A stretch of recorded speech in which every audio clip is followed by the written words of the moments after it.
After the conclusion of the 2023 season for the New York Giants, there was much speculation about the future of several assistant coaches on the staff of head coach Brian Daboll. Before we continue with the video, I wanted to ask you a favor. If you're enjoying the content, don't forget to leave your like and subscribe to the channel so you don't miss any Giants videos. And now, back to our program. Sorry for the interruption and let's go.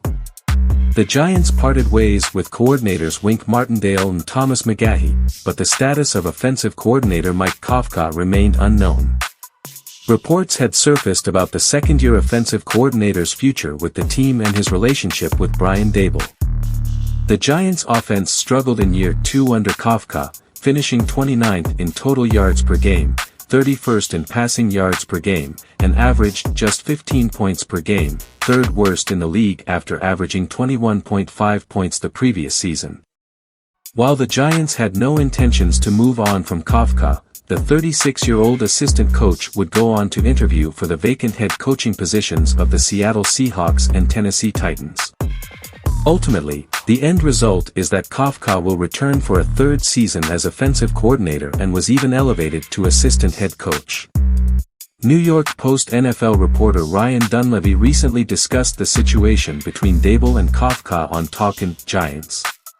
According to Dunleavy, Kafka was looking to leave the Giants. There had been reports of a strained relationship between Kafka and Brian Daboll. Dunleavy's sources indicated Kafka was seeking a lateral position as an offensive coordinator elsewhere. This is because he believes that Daboll will call plays in 2024, meaning he would essentially be demoted. Therefore, becoming an offensive coordinator with play-calling duties somewhere else would be seen as a better opportunity. I don't know how bad his relationship was with Brian Daboll. There's reporting by some of the other reporters on the beat that talks about some of the things where they butted heads, but my sources told me Kafka wanted to become an offensive coordinator somewhere else because he believes that Brian Daboll will be the offensive play caller this year.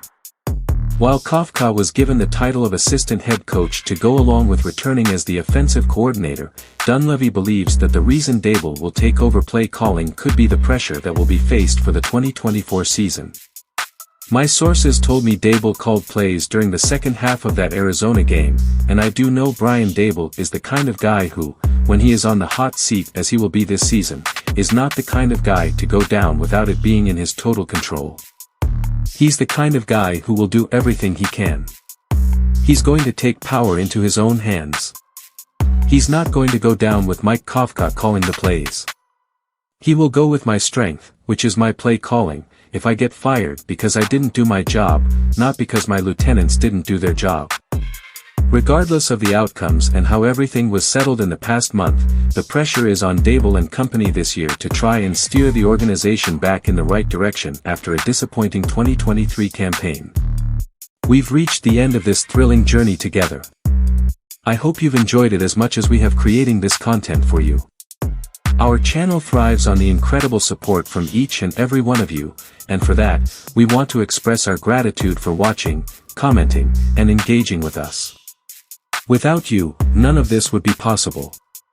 So, thank you very much for being part of this community and for continuing with us on every adventure. Until the next video. Take care.